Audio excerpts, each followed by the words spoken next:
Olá, meu nome é Enoque, eu sou professor no Centro Universitário FACEX, aqui na cidade de Natal, no Rio Grande do Norte, e este é o canal Direito ao Assunto, um canal em que tratamos da matéria pertinente ao direito penal e ao direito processual penal. Eu sou professor dessas disciplinas, sou advogado criminalista.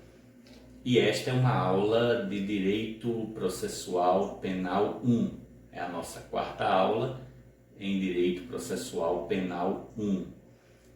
Falamos nas aulas passadas sobre os sujeitos processuais, as pessoas que estão ali envolvidas no processo, naquele movimento de persecução criminal, em que o juiz tenta entender se o crime de fato aconteceu, se aquela pessoa que está sendo ali acusada é de fato o autor do crime, para então proferir a sua sentença, e todas as pessoas que estão envolvidas nisso, juiz, promotor, advogado, o réu, todas essas pessoas são então os sujeitos processuais, porque estão exatamente subjugadas às normas do processo.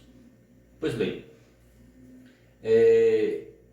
falamos sobre o juiz, o autor e o réu, que são os sujeitos principais. Falamos na aula passada sobre o defensor, que é o advogado, o sujeito não autônomo, que está ali defendendo o direito do seu cliente, está falando pelo cliente, não está defendendo o direito próprio.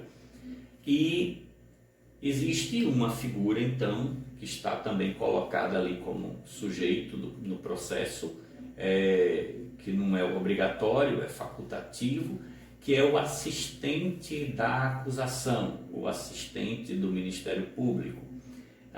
Essa figura está, então, disciplinada nos artigos 268 a 273 do Código de Processo Penal.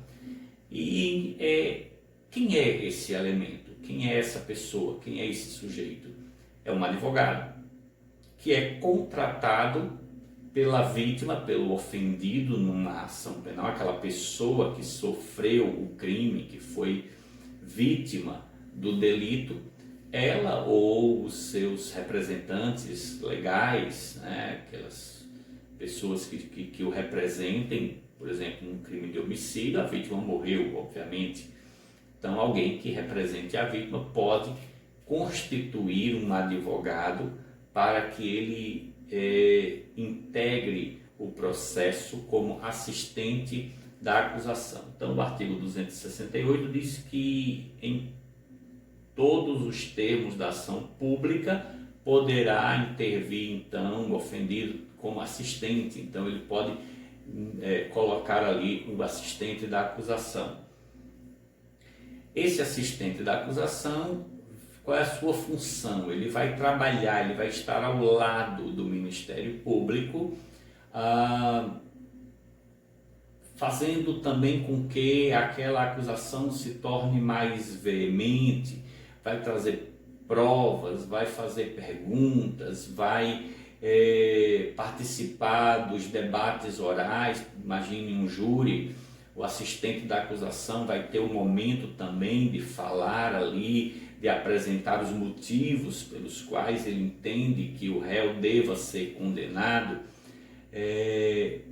O assistente da acusação ele pode também aditar a denúncia. O Ministério Público oferece uma denúncia pelos crimes tais e tais. O advogado assistente da acusação entende que poderia ali haver uma qualificadora, uma causa de aumento, ele pode aditar essa denúncia. Ele vai oferecer também as chamadas alegações finais, quando ao final de toda a instrução é dado então para que se apresentem as alegações. O Ministério Público vai fazer sua alegação final, pedindo ali a condenação ou a absolvição do réu, e o assistente da acusação, então, ele também poderá falar, ele também poderá apresentar suas alegações, endossar a complementar, a aumentar algo que o promotor deixou de dizer, até mesmo ele pode recorrer de uma decisão. Imagine que ao final do processo o juiz absolva o réu e o promotor não recorra, o promotor entenda que a sentença do juiz foi justa, fundamentada dentro do que o juiz entendeu, mas o assistente da acusação pode apelar dessa sentença absolutória para que haja condenação, para que a coisa se inverta.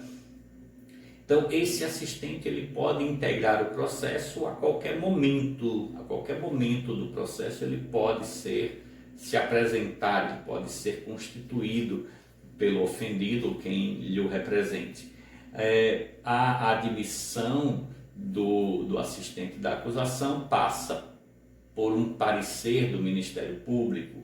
O Ministério Público vai dar um parecer, vai dizer para o juiz o que ele acha daquela nomeação, da constituição daquele assistente, e diz lá que o juiz decide então se aceita ou não aquele assistente no processo. Diz lá o artigo 273 que desse despacho do juiz, que admitir ou que não admitir, eventualmente não admitir, isso é muito difícil acontecer, mas se o juiz não admitir, diz lá o artigo que não cabe recurso dessa decisão, é quase que um ato discricionário, mas é necessário lá que fique registrado nos autos o pedido e o motivo pelo qual o juiz não aceitou o assistente de acusação, enfim, todos os fundamentos que levaram o juiz àquela decisão. Bom, o assistente de acusação, obviamente, ele só não pode ser constituído após o trânsito em julgado da sentença. Então, se houver uma sentença, digamos que o juiz absolva o réu e transite em julgado, ou seja, passe o prazo de qualquer recurso e aquela sentença, então, ela transite em julgado, né? É passada em julgado, a sentença se tornou definitiva. Nesse momento aí não cabe mais a intervenção de ninguém como assistente, ou seja, o assistente ele tem que vir antes do trânsito em julgado da sentença penal. Então esse é um trabalho previsto em lei, muitos advogados atuam nessa posição e fazem com esmero, enfim, é aquilo que está previsto e é possível se fazer também. Na próxima aula nós vamos continuar falando sobre os sujeitos processuais, os auxiliares da justiça, os peritos e intérpretes, que também são elementos importantes na condução dessa persecução criminal, dessa ação penal. Até a próxima aula.